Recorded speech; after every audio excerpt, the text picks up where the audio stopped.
ইরানকে চাপে ফেলতে এবার আরো কঠোর অর্থনৈতিক নিষেধাজ্ঞার পথে হাঁটছে যুক্তরাষ্ট্র। ওয়াশিংটনের দাবি, ইরানের উপর এমন নিষেধাজ্ঞা আরোপ করা হবে যা দেশটির ইতিহাসের সবচেয়ে কঠোর আর্থিক পদক্ষেপগুলোর একটি। লক্ষ্য ইরানের শাসন ব্যবস্থার উপর চাপ বাড়ানো। কিন্তু যুক্তরাষ্ট্রের এই হুমকির জবাবে পিছিয়ে যাওয়ার বদলে আরও কঠোর বার্তা দিয়েছে তেহরান। ইরানের সামরিক বাহিনী জানিয়েছে, নতুন কোনো মার্কিন হুমকি এলে তার জবাব হবে ধ্বংসাত্মক।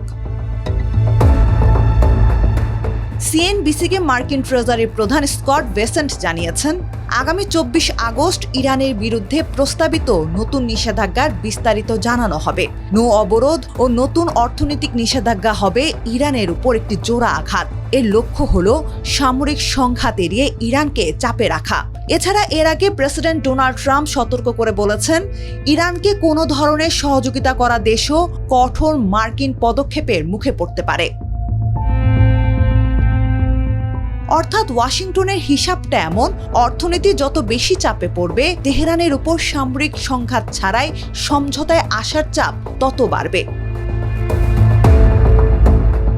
এদিকে ইরানি গণমাধ্যমগুলোকে দেয়া বক্তব্যে ইরানের সশস্ত্র বাহিনীর chief of staff major general Ali Abdollahi বলেন, স্থল, আকাশ, নৌ, বিমান প্রতিরক্ষা ও সাইবার ক্ষেত্রে আমাদের বাহিনী পুরোপুরি প্রস্তুত।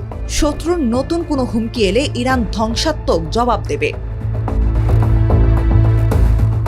এদিকে যুক্তরাষ্ট্রের সঙ্গে আলোচনার প্রধান প্রতিনিধি ও ইরানের পার্লামেন্ট স্পিকার মোহাম্মদ বাঘের গালিবাফ অভিযোগ করেছেন, সরাসরি সামরিক সংঘাত তৈরি করতে না পেরে ওয়াশিংটন ও ইসরায়েল অর্থনৈতিক ও মনস্তাত্ত্বিক যুদ্ধের পথ বেছে নিয়েছে। তবে একই সঙ্গে ইরানের অর্থনৈতিক দুরবস্থার কথাও স্বীকার করেন তিনি।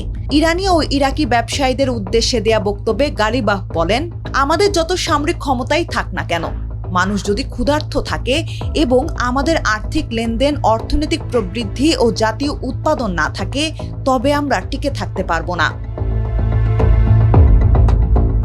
ইরানের পররাষ্ট্রমন্ত্রী আব্বাস আরাকচি অবশ্য নতুন নিষেধাজ্ঞা নিয়ে আত্মবিশ্বাসী।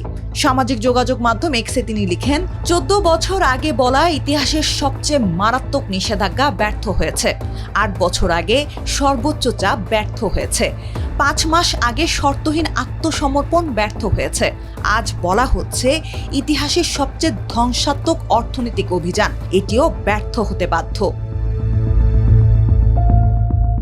ইরানের জন্য বিষয়টি অবশ্য এতটা সহজ নয়।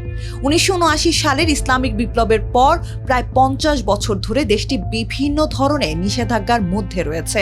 এরই মধ্যেই সাধারণ মানুষকে উচ্চ মূল্যস্ফীতি, মুদ্রার অবমূল্যায়ন ও বিদ্যুৎ সংকটের মতো সমস্যার মুখোমুখি হতে হচ্ছে।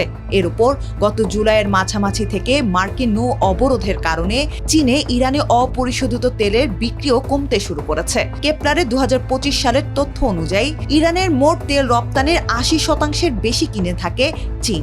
ফলে চীনের বাজারে ইরানের তেল বিক্রি কমে গেলে তেহরানের অর্থনীতিতে বড় চাপ তৈরি হতে পারে।